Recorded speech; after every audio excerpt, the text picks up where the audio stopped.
So y'all may have remembered from my last video, I said I don't have clubs for about 4 weeks. But that's not gonna stop me from golfing. Don't mind the fact that I'm whispering over here like a yin yang twin. Hey, how you doing, little mama? Let me whisper in your ear. It's 5 o'clock in the morning and I'm trying not to wake up my girlfriend. So let's take a look at what we got, and I'm gonna see if I can break 85 or if I can shoot 85.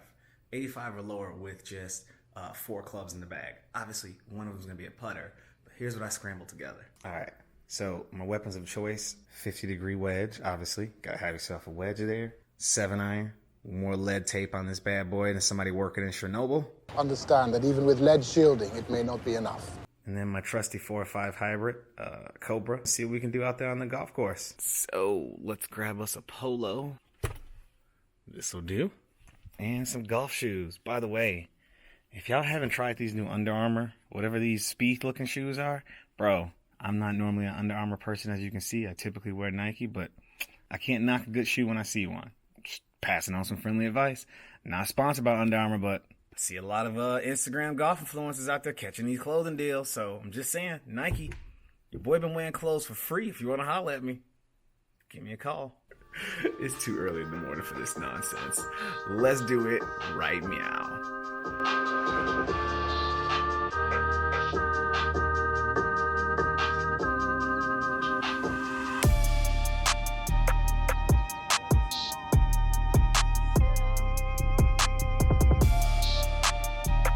So I'm playing at my home course, Stone Creek. The total yardage is 63.22 and it's a par 71. On to the first hole. It's a par 4, 340 yards. I didn't warm up and ended up toe hooking this one straight left into the left rough. I've got about 190 yards to the green. Take my hybrid. And I was absolutely committed to this shot. Hit a really good shot and got a good result. Just left myself short and left of the green. That'll work. And I had myself a pretty relatively easy chip. Hit it to about 6 feet. And then I just slid right across the hole on the 6-footer. And instead of marking my putt, I went and hit it again like a big idiot. And ended up giving myself a 3-putt double bogey to start. Next hole is a 380-yard par 4. I just flared this one a little bit out to the right. Did you go over that direction too? And when I got over here to the ball, I knew the lie was not good. In hindsight, I should have probably hit a hybrid or laid up with the gap wedge. And I just hit it off the toe. It came out completely dead.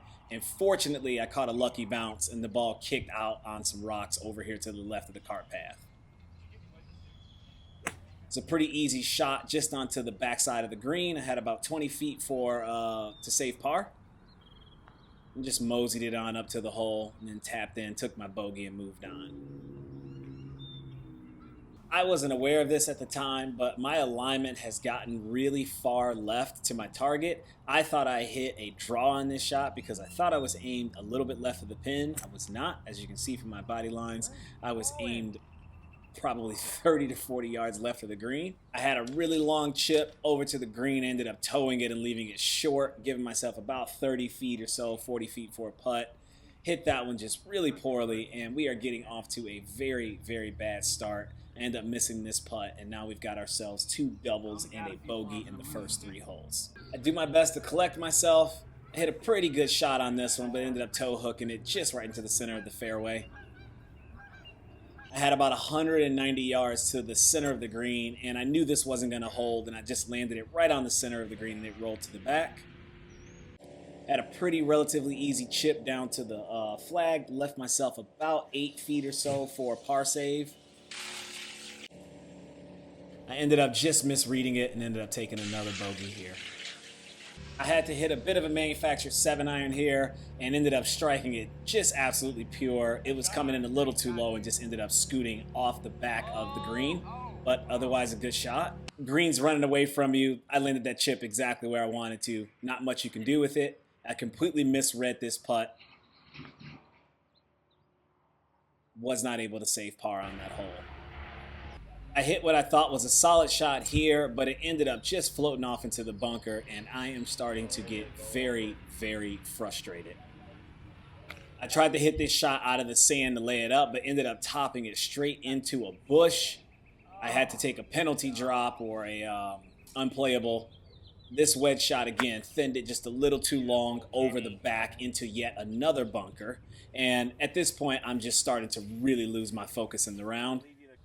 I made a pretty decent bunker shot out down on the green, sloping away from me. And then I just went ahead and tapped it in 2-putt for a triple. I went to recollect myself, hit an absolutely amazing tee shot, but just didn't check the distance of the bunkers and hit it right in that fairway bunker. Took a 7-iron just to get it out of the bunker. Ended up thinning it just a little bit, but it got down there. And I had about 70 or so yards to the green. And again, I'm not aware that I'm aligning everything really far left. And I thought I pulled this shot, but I didn't. I absolutely smoked it dead straight. And this shot was actually one of the very first times in the round where I decided to do something smart instead of just taking a huge risk and bringing a bigger number into play. I ended up chipping this shot dead to the center of the green, just knowing that I'd be able to 2-putt for a bogey. And I just moseyed it on up to the hole, hit it at cup speed, and went and tapped it in for a good bogey. And the round was starting to come back to me. I hit a pretty solid shot here off the tee box. Smoke that, dude. And I caught a really nasty downhill lie. The best I could do was try to punch it out with the 7-iron, and it went right into the greenside bunker. I had a buried lie and was only able to get it out that far. Fortunately, I was able to chip it close. My scrambling game is pretty good. And I thought this putt was in the hole, but for some odd reason, it just broke straight left. This was an absolutely perfect tee shot on 9. Left it just in the short right of the fairway. It's exactly a great approach position from the pin. I had a 7-iron that I was just going to try to mosey up to the front edge of the green, and I ended up flaring it out just a little bit to the right, caught it a little thin.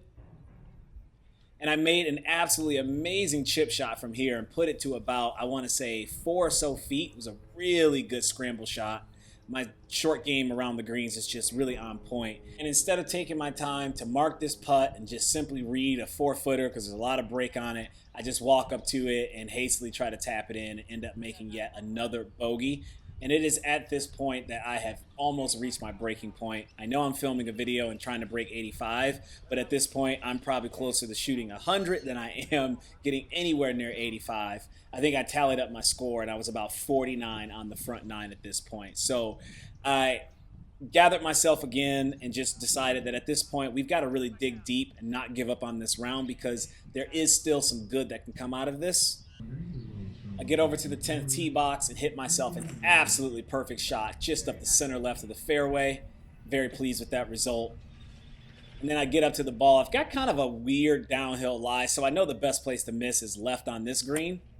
And then I end up just pulling it right over there to the left side of the green. It's a pretty good miss. And then from here, I've got to make a pretty good scramble shot. Fortunately, I get it into about 3 feet. Man, that par felt so good. And from here on, I just dug my heels in deep and just started to get into the zone.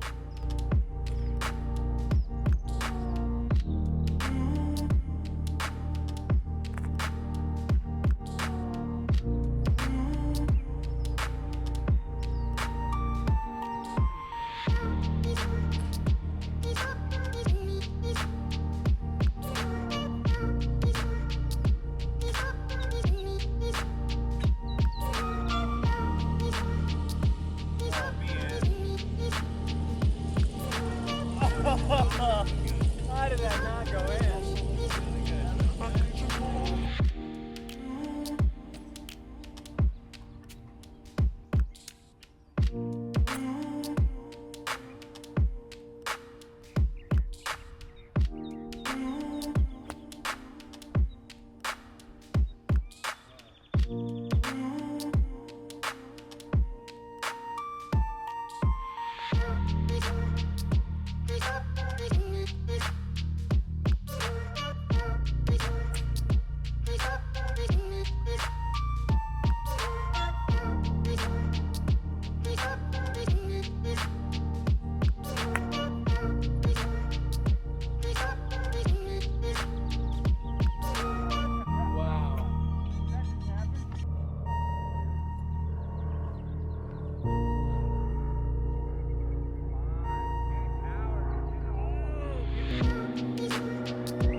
Get over to the 16th hole, and it is the final stretch. These are the last 3 hardest holes on the course. I hit myself a solid tee shot. The line is left on that hill, and ends up coming off into the fairway. Ended up absolutely smoking this hybrid. Ended up hitting it a bit longer than I expected. And I've got this really chippy 7-iron that I've got to play perfectly over the water. And I hit the most amazing, like just feely 7 slicey 150 shot, and it is absolutely perfect. Leave myself about 30 foot down the hill and just cozy it on up to the flag. This is one of the hardest par 5s that I regularly bogey with all my clubs in the bag. Ended up getting out of here with a really solid par. 17 is tough because I've got to play my fade over these trees. Luckily, I get enough height and the ball makes it over and I get back into the fairway. End up hitting just a little bit of a top shot here, but it doesn't really hurt me. It was exactly where I wanted the ball to go anyway. I hit a nice little shot to about 5 feet, just short of the flag, and I thought I was going to have a pretty good chance of getting out of there with par, but I ended up just hitting this a little too low on the line, and it ended up coming a little bit short. So ended up getting out of here with a bogey. We move on to 18, which is a really long par 4. I've got to hit 2 good shots to get home, and 2, absolutely stripe that hybrid off the tee. And then I smoke another hybrid that's just going to come up short of the flag.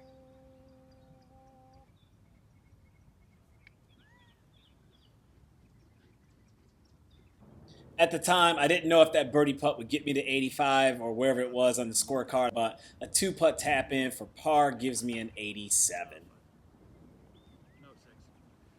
Oh, all right. Didn't quite score under 85, which is okay given how terrible that round started. I remember filming in the first half of it and just thinking to myself, like, this is a dumpster fire of a round, and I don't even think a solid YouTube edit with good video and like all kinds of filters on it is going to save this. Like, this round is just about to be absolute trash. I'm actually more impressed at myself for having the resolve and having the discipline that I did have, more so than I would have been if I had just went on and shot an easy, 83 or 84. And I think that's a really good way to show you all down that lens that, yeah, man, the struggle is real. All in all, I did just want to say a big few thanks. We've reached something like 3,000 subscribers. Yay! And I think it's just absolutely amazing that I can share my journey in there. There's enough people that are interested in it. I get emails from people all around the world. I mean, 20% of the people that watch my channel are from a country called Other. And if you're a citizen of the country called Other, never seen it on the map, but I salute you. All things being serious, I am really appreciative of all the support and all the comments that you take the time out to share in that section below. I will continue to make these videos and share my journey and find more creative ways to make content, especially while I don't have any golf clubs. So I've got some really cool videos upcoming. We're going to be interviewing Kurt, my coach, talk to him a little bit about his experiences as a coach and some lessons, and we're also going to be doing some giveaways, so stay tuned for that. I think we've got some nice things that you are going to like. As always, people, thank you very much for watching my YouTube channel. Deuces, people. Let's keep it.